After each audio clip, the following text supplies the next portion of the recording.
Hello, Algebra 2 students. Today we will be doing 10.3 notes, define and use probability. What is probability? Probability is the chance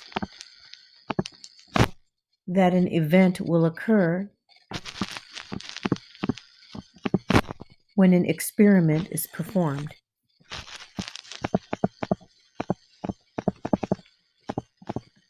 So probability is all about the likelihood that an event will occur. Probability is a number between 0 and 1, and we'll talk more about that later. A probability of 0 means that an event will not occur. A probability of 1 means an event will always occur. And then you have numbers in between, like a probability of 0.5 is equally likely to occur or not occur. An experiment is any process that produces an observation or outcome.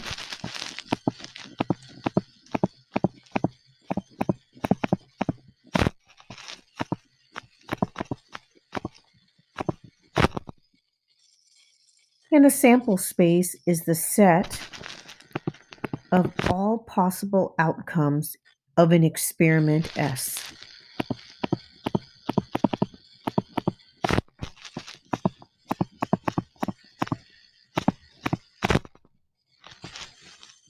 S being known as the sample space. So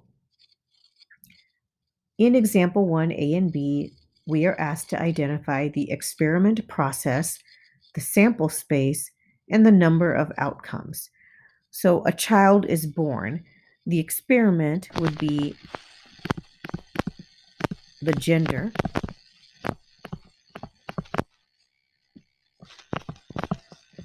determining gender, so on.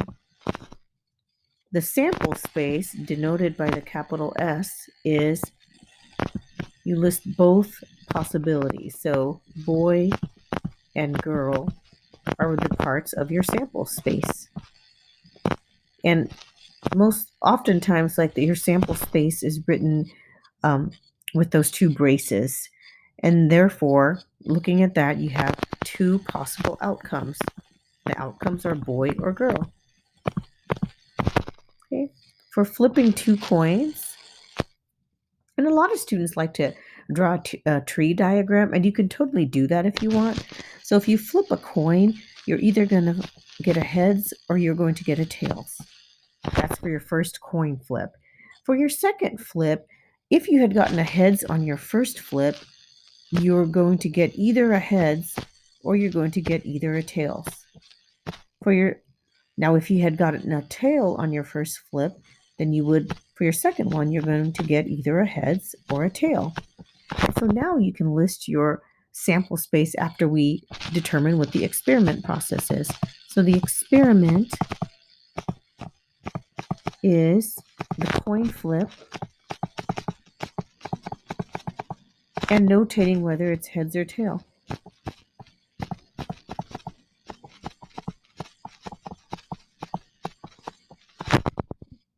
The sample space, so list all the outcomes here. So you could have a heads and a heads. Follow your branches. So here's your branch. So heads, heads, heads, tail, tails, heads, tails, tails. So that goes in your sample space. So heads, heads, heads, tail, tail, heads, tail, tails. And those are 4 outcomes, all equally likely to occur. Okay, an event is any set of experiment outcomes. It is a subset of the sample space. So events can be denoted by capital A, B, C, so on. And it's part of the sample space, just a little subset of it. The definition of mathematical probability. So here is a formula. Okay, so mathematical probability is determined by the number of ways an event can occur divided by the total possible outcomes. Now, the bottom number is always going to be larger than the top number. And the reason why it's going to be larger is because you're going to have more possible outcomes than the number of ways. So let's do an example. Okay, example number 2, A and B. Identify the event and then determine the probability. So the event, and we'll denote it by a capital A, why not? So the event that a child is a girl. So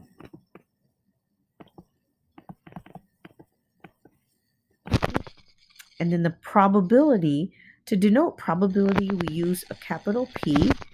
And so the probability of event A happening, and I'll write that down what that means. So the left side means probability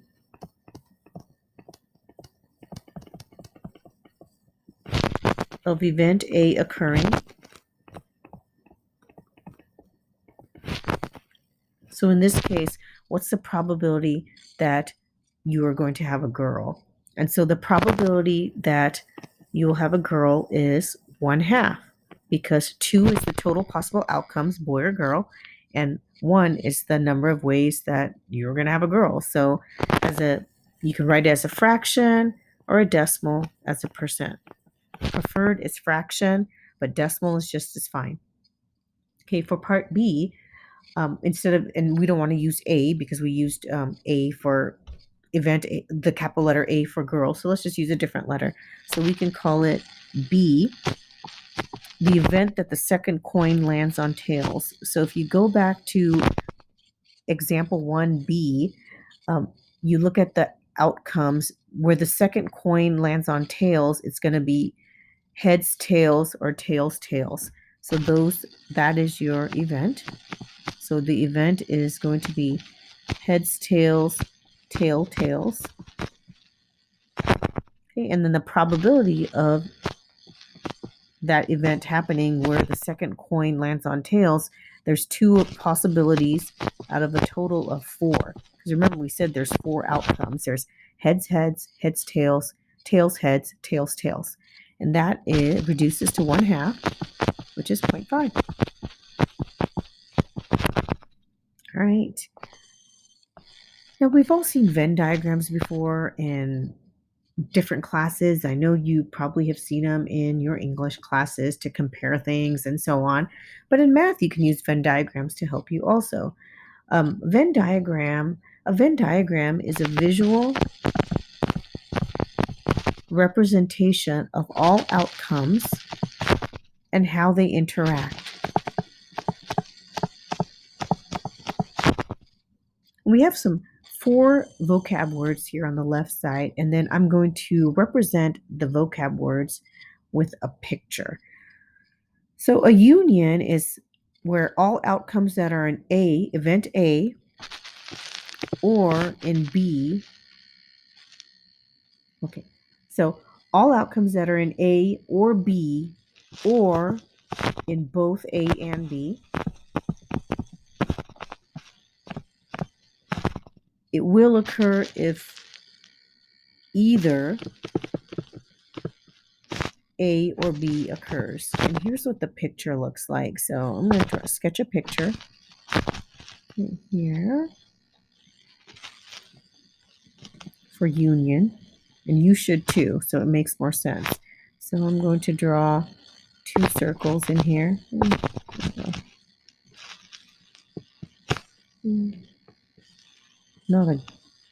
Obviously I didn't do very good. So this left circle is A, this right circle is B. And so if it's a union, it would be, I'm going to color everything in.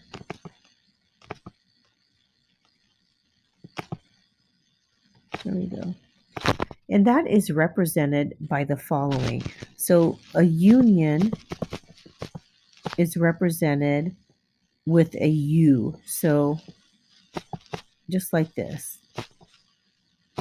A union B means A or B. So that's just a union. So that U represents the word or. Really important that you memorize one of these, whether it's union or intersection. I tell students to memorize intersection, and then union is means or. So the next one, intersection, and most students know this. And when we go back to like even in first semester, when we graphed two lines, where they met was the intersection point.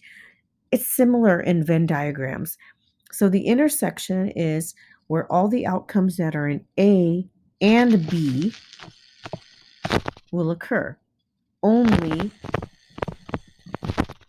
Will occur only if both A and B occur. And again, the picture means so much. So basically, a picture is worth 1,000 words in this case. So here's a picture of intersection. Maybe I'll draw my circles a little bit bigger. So, oops.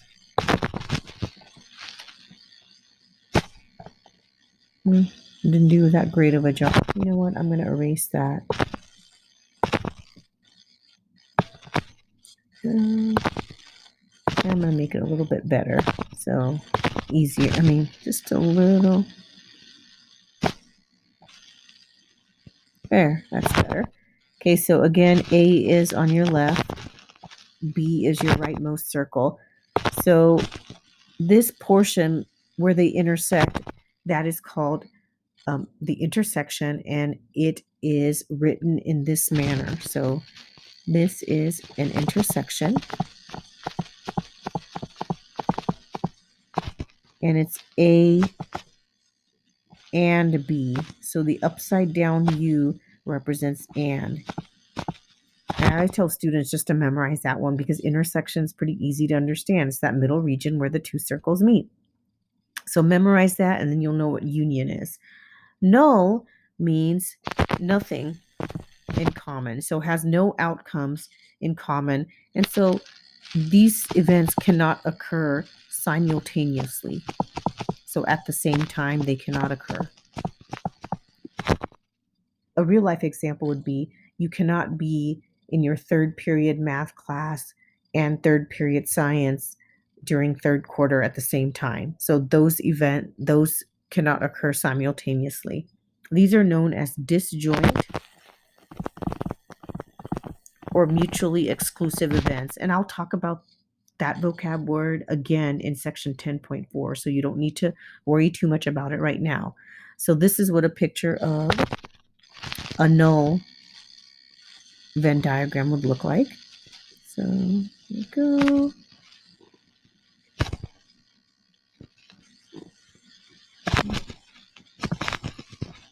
And there's nothing to shade. So they're two separate. So if they have nothing in common, you just have either this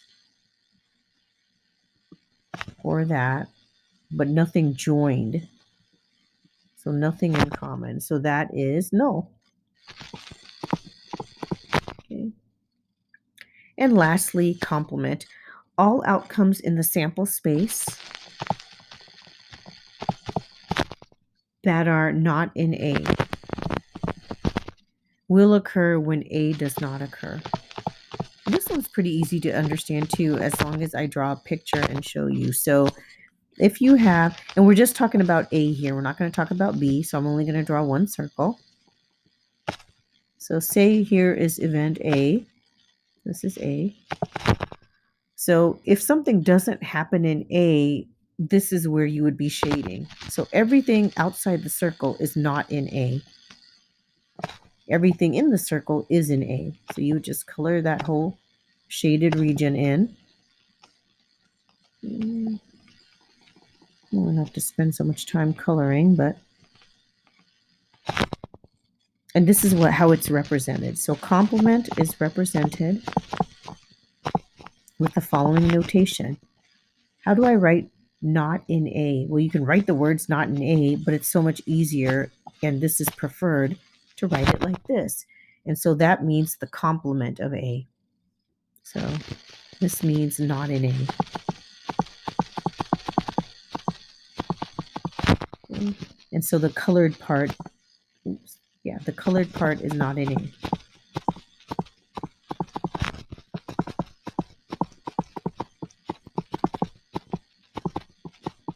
Right.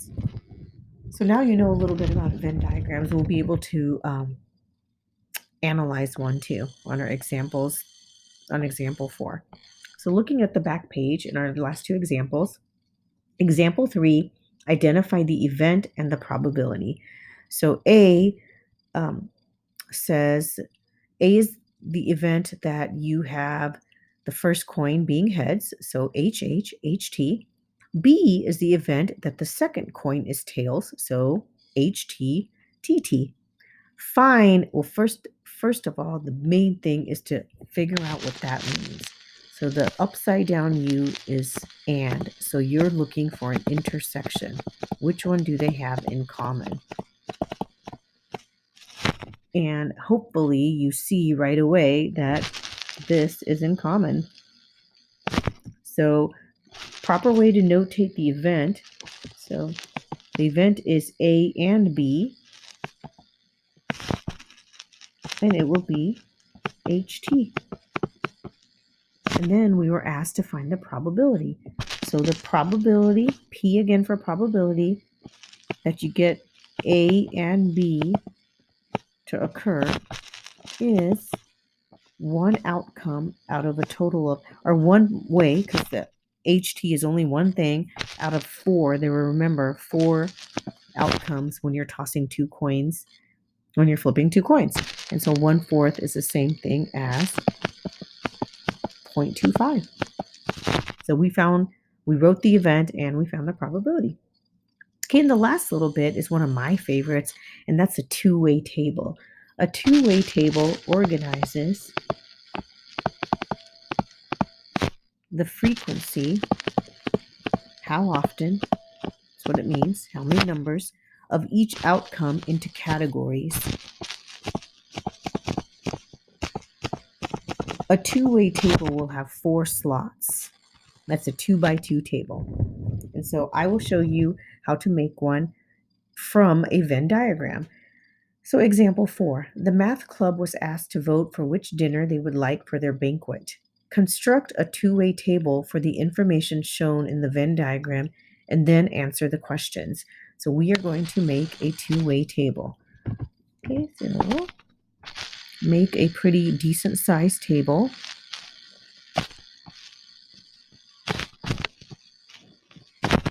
You have plenty of room. 4 slots like that. And then make a little side here because we're going to put numbers. Okay, so in the Venn diagram, we're talking about lasagnas and tacos. So one of your rows will be lasagna and one column will be tacos. Doesn't matter which one. So it doesn't really matter. So I'm going to put lasagna out here. And I'm going to put tacos there. Now, what's the other row going to be? And what's the other column going to be? So this is how all two-way tables work. Well, if you have lasagnas in the top row, then you're going to have not lasagna in the bottom row. Instead of writing the word not lasagna, make it a habit to do this. So that, remember, that little C means not lasagna. And same here, not tacos. And make a little side note here just to tell you what does that really mean. So tacos with this little C above, or lasagna with a little c, means not tacos or not lasagna. And now let's numbers go inside our two-way table. So if we look at the lasagna section, count up how many people like lasagna. And if you count it up, that's 19 plus 13, and that would be a total of 32. So 32 goes out here. And now let's figure out how many people like tacos. That'd be 13 plus 11. So 24 like tacos. So that total number goes down here. Okay. Look at the number that's outside the 2 circles. That's 5. That means they don't like lasagna or tacos. And I will show you where that number goes.